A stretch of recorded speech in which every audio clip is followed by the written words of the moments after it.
Sud Radio, mieux dans ma vie, Cécile Tardy.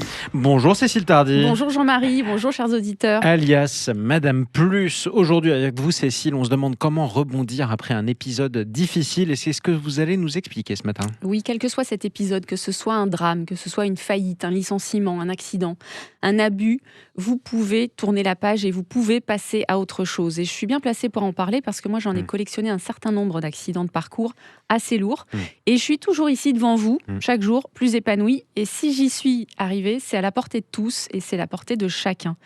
La première chose importante que vous devez commencer à gérer, en fait, c'est vous-même. Lorsque vous vivez un drame, vous pouvez être, une fois le choc passé, furieux, honteux, culpabilisé. Vous pouvez ruminer le passé et vous pouvez tourner en boucle dans cet enfer que vous avez vécu. Et vous pouvez aussi vous tourner vers demain. Qu'est-ce que je veux maintenant pour ma vie, à partir de maintenant ? Parce que vous n'êtes pas une victime, vous n'êtes pas à tout jamais casé dans la catégorie des abusés, des maltraités, des pas de chance. Si je le dis autrement, vous n'êtes pas ce qui vous est arrivé. Vous êtes vous, avec votre magnifique coffre à trésors de potentiel à exploiter. Et ce simple déplacement en fait, de regard vers le futur, ça va vous redonner de la motivation. Alors j'imagine que ça redonne de l'espoir aussi. Oui, et ça, c'est hyper important. Ensuite, la deuxième étape, c'est d'extérioriser votre souffrance. Ne la gardez pas pour vous. Portez plainte s'il y a une agression, évidemment. Parlez-en à vos proches, à des thérapeutes, à des associations spécialisées. Parce que lorsque vous souffrez en silence, la souffrance dure plus longtemps, en fait. Au contraire, lorsque vous choisissez d'exprimer, de partager votre souffrance avec d'autres personnes... Crever l'abcès, quoi. Oui, vous avez accès à du réconfort, de la compréhension, de la compassion. Et ça vous aide à pardonner et à vous en sortir plus rapidement. Et si vous vous dites « Ah ouais, mais moi je connais personne », n'oubliez pas qu'il y a 7 milliards d'individus dans le monde, donc il y a des options pour vous. Donc vous avez besoin de camarades, de partenaires, d'amis, de famille. Vous devez développer des liens et des relations profondes, être entouré de gens formidables. Oui, bon, ça c'est sûr que ça aide énormément d'ailleurs. Énormément. Et enfin, le dernier conseil très important, ne jetez pas le bébé avec l'eau du bain. Vous avez certes vécu ce drame, mais ne le laissez pas faire un effet domino sur tout le reste de votre vie. L'effet tache d'huile.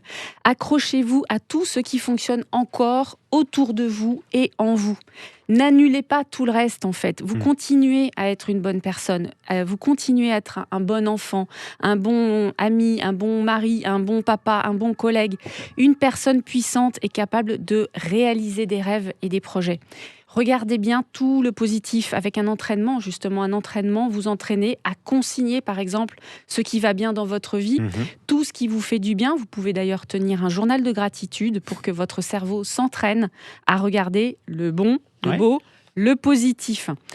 Et lorsque vous aurez fait ce chemin de résilience, en fait, lorsque vous aurez tourné la page, ou lorsque vous aurez accepté ce qui vous est arrivé, lorsque vous aurez compris ce qu'il y avait comme apprentissage pour vous avec cette expérience, vous pourrez à nouveau toucher la paix, la sérénité. Alors je sais qu'effectivement, comprendre l'apprentissage, ça peut paraître bizarre. C'est mieux effectivement quand on l'a vécu et on l'a traversé, mais vous allez finir par le comprendre également.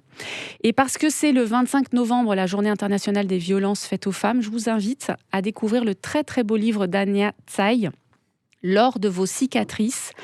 Elle, en s'engageant dans son parcours de résilience, elle a transformé son épreuve en une force extraordinaire. C'est à l'origine de sa reconversion et elle a aussi créé l'association Les Résilientes pour accompagner les victimes de violences sexuelles. Son parcours est ultra inspirant et vous sera extrêmement utile. Et c'est la preuve aussi qu'on peut toujours se relever. Merci beaucoup Cécile. Avec plaisir. Et on peut toujours vous contacter d'ailleurs pour des conseils sur votre site céciletardy.com, Cécile Tardy avec un Y à dimanche prochain. Exactement, à dimanche prochain.